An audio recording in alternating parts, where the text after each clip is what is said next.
Hi hello friends, എല്ലാ കൂട്ടുകാർക്കും ചെമ്പനീർപ്പൂവിൻ്റെ പുതിയ റിവ്യൂയിലേക്ക് സ്വാഗതം. അങ്ങനെ നമ്മുടെ ചന്ദ്രയാണെങ്കിൽ ഭാമയുടെ വീട്ടിലേക്ക് വന്നിരിക്കുകയാണ്. അപ്പോൾ അവിടെയാണെങ്കിൽ ശ്രുതിയുണ്ട്. ശ്രുതി മറഞ്ഞിരിക്കുകയാണ് ഭാമയെ ചന്ദ്രയെ കാണാതിരിക്കാൻ വേണ്ടിയിട്ട്. അങ്ങനെ ഭാമയെ നിർബന്ധിച്ച് ഒരു സ്വാമിയുടെ അരികിലേക്ക് പോകണം, ശ്രുതിയെയും ശ്രുതിയെയും വേർപിരിക്കാൻ വേണ്ടിയിട്ട് എന്ന് പറയുന്നുണ്ട്. അപ്പോൾ ഭാമ കൂട്ടാക്കുന്നില്ല. പക്ഷേ ആ സമയത്ത് ശ്രുതിയെ അവിടെ വീട്ടിൽ പൂട്ടിയിട്ടിട്ട് വാതിൽ നിർബന്ധിച്ച് പൂട്ടിച്ച് ഭാമയെയും കൊണ്ട് ചന്ദ്ര അവിടെ നിന്നും പോവുകയാണ്.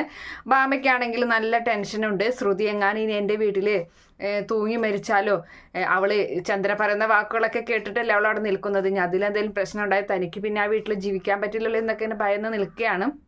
എന്തായാലും ശ്രുതിയാണെങ്കിൽ ആ വാതിലൊക്കെ നല്ലോണം തുറക്കാനൊക്കെ നോക്കുന്നുണ്ട്. പക്ഷേ തുറക്കാനൊന്നും പറ്റുന്നില്ല. പുറകിൽ വശത്ത് വാതിൽ പോലും തുറക്കാൻ നോക്കുകയാണ്. പക്ഷെ അവിടെയൊന്നും പറ്റാതെ അവൾ അതിൻ്റെ ഉള്ളിൽ കുടുങ്ങി പോകുന്നുണ്ട്. അങ്ങനെ ആ സമയത്ത് ഭാമയെയും കൊണ്ട് ചന്ദ്ര സ്വാമിയുടെ അരികിലേക്ക് പോകുന്നുണ്ട്. ഓട്ടോയിൽ ഇരിക്കുമ്പോഴും ഭാമയുടെ മനസ്സിൽ ആകെ ടെൻഷനാണ്. എന്താ ഇപ്പം ചെയ്യുക, അവളെങ്ങനെ അവിടെ എന്തെങ്കിലും ചെയ്യുക. അപ്പം ചന്ദ്രയോട് പറയുന്നുണ്ട്, ഞാൻ ഈ ഓട്ടോയിൽ തന്നെ തിരിച്ചു പോയാലോ, നീ ഒറ്റയ്ക്ക് പോയാൽ പോലെ എന്നൊക്കെ ചോദിക്കുമ്പോൾ ഇല്ല പറ്റില്ല എന്ന് പറയുന്നുണ്ട്. അങ്ങനെ ചന്ദ്രയും ഭാമയും കൂടി സ്വാമിയുടെ അരികിലേക്ക് ചെല്ലുകയാണ്. അവിടെ എത്തിയിട്ട് സ്വാമിയോട് കാര്യങ്ങളൊക്കെ പറയുന്നുണ്ട്.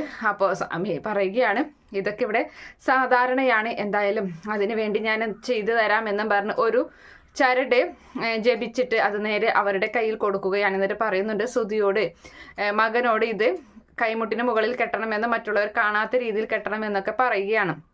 അപ്പോൾ ശരി എന്ന് പറയുന്നുണ്ട്. അങ്ങനെ അത് കിട്ടിക്കഴിഞ്ഞാൽ നിങ്ങളുടെ മകൻ നിങ്ങളുടെ മരുമകളെ വെറുത്തു തുടങ്ങിക്കോളും എന്നും പറയുകയാണ്. അപ്പോൾ ശരി എന്ന് പറഞ്ഞ് അവിടെ നിന്നും പോരുകയാണ്. പൈസ കൊടുത്ത് അങ്ങനെ പോരുന്നുണ്ട്. അങ്ങനെ ഭാമ ചന്ദ്ര കാണാതെ ശ്രുതിയെ വിളിച്ചു നോക്കുന്നുണ്ട്. പക്ഷേ സ്വിച്ച് ഓഫ് ആണ് ഫോണ്. അങ്ങനെ അതിനുശേഷം അവർ തിരികെ വീട്ടിലോട്ട് പോവുകയും ചെയ്യുകയാണ്. ഇതേ സമയത്താണെങ്കിൽ ഭക്ഷണം കഴിക്കാനിരിക്കുകയാണ്. അച്ഛന് ഭക്ഷണമൊക്കെ കൊടുക്കുന്നുണ്ട് നമ്മുടെ രേവതി. അപ്പോൾ അവിടേക്ക് ഇവള് വന്നിരിക്കുകയാണ്. ശ്രീകാന്തും വർഷയും വന്നിരിക്കുന്നുണ്ട്. വർഷ ഭക്ഷണം കഴിക്കുന്നതിന് മുമ്പ് തന്നെ അവൾക്ക് ഛർദ്ദിക്കാൻ വരികയും അവള് ബേഴ്സണിലേക്ക് പോയിട്ട് ഛർദ്ദിക്കുകയും ചെയ്യുന്നുണ്ട്. അപ്പോൾ ആ സമയം ശ്രീകാന്ത് ചെന്ന് പുറമൊഴിഞ്ഞു കൊടുക്കുകയാണ്. എന്താ പറ്റിയതെന്നൊക്കെ ചോദിക്കുന്നുണ്ട്. ഫുഡ് പോയ്സൺ ആണ്, ഇന്നലെ ഭക്ഷണം ഞാൻ പുറത്തുനിന്ന് കഴിച്ചിട്ടുണ്ടായിരുന്നു എന്ന് വർഷ പറയുകയാണ്. അങ്ങനെ നമ്മുടെ ഇവളാണെങ്കിൽ രേവതിയാണെങ്കിൽ മനസ്സിൽ വിചാരിക്കുകയാണ്, ഇനിയിപ്പോൾ അവൾക്ക് വിശേഷം വല്ലതും ഉണ്ടായിരിക്കുമോ എന്നിങ്ങനെ മനസ്സിൽ വിചാരിക്കുകയും ചെയ്യുന്നുണ്ട്. അപ്പോൾ വർഷയ്ക്ക് നല്ല പേടിയുണ്ട്, ഇനി എങ്ങാനും അതായിരിക്കുമോ എന്നുള്ളൊരു പേടി. എന്തായാലും ഹോസ്പിറ്റലിലേക്ക് പോകാനായിട്ട് രവീന്ദ്രൻ നിർബന്ധിക്കുമ്പോൾ വർഷയും കൊണ്ട് ശ്രീകാന്ത് ഹോസ്പിറ്റലിലേക്ക് പോവുകയും ചെയ്യുകയാണ്. അങ്ങനെ ഹോസ്പിറ്റൽ വരാന്തയിൽ അങ്ങനെ ഇരിക്കുന്നുണ്ട്. ബ്ലഡ് ടെസ്റ്റ് ചെയ്യാൻ പറഞ്ഞിട്ട് റിസൾട്ടുമായിട്ട് ഡോക്ടറെ കാണാൻ വേണ്ടി ഇരിക്കുകയാണ്.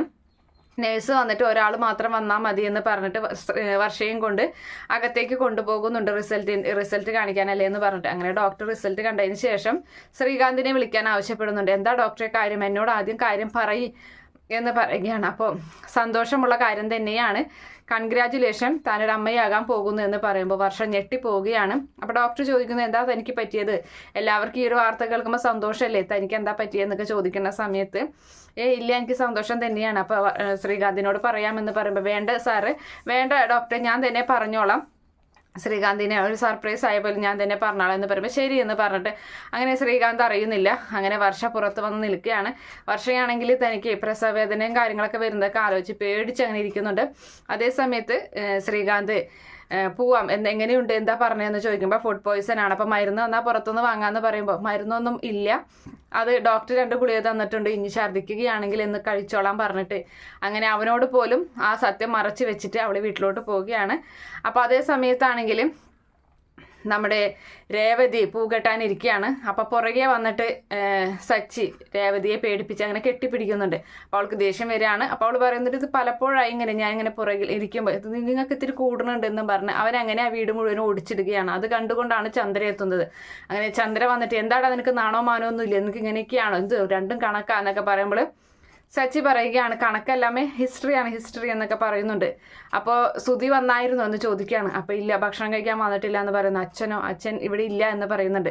വെറുതെ അല്ല ഇവനൊരുത്തൻ വണ്ടി ഓടാൻ പോവാതെ ഇങ്ങനെ ചുറ്റിപ്പറ്റി നടക്കുന്നത്, എന്ന് നാണില്ലടാ നിനക്കെന്നൊക്കെ പറഞ്ഞങ്ങനെ ഈ തന്ന ചരട് ചന്ദ്രയാണെങ്കിൽ പൂജാമുറിയിൽ കൊണ്ട് വെക്കുകയാണ്. അങ്ങനെ ഹോസ്പിറ്റലിൽ നിന്ന് വരികയാണ് ഇവർ, ശ്രീകാന്തും വർഷയാണെങ്കിൽ പെട്ടെന്ന് വളരെ ദേഷ്യത്തോടു കൂടി അകത്തേക്ക് പോകുന്നുണ്ട്. അപ്പോൾ രേവതി ചോദിക്കണം, എന്താ പറ്റിയത്. അപ്പോൾ ഇല്ല, ഫുഡ് പോയ്സൺ തന്നെയാണെന്ന് പറഞ്ഞ് അങ്ങനെ അവൾ അകത്തേക്ക് പോവുകയാണ്.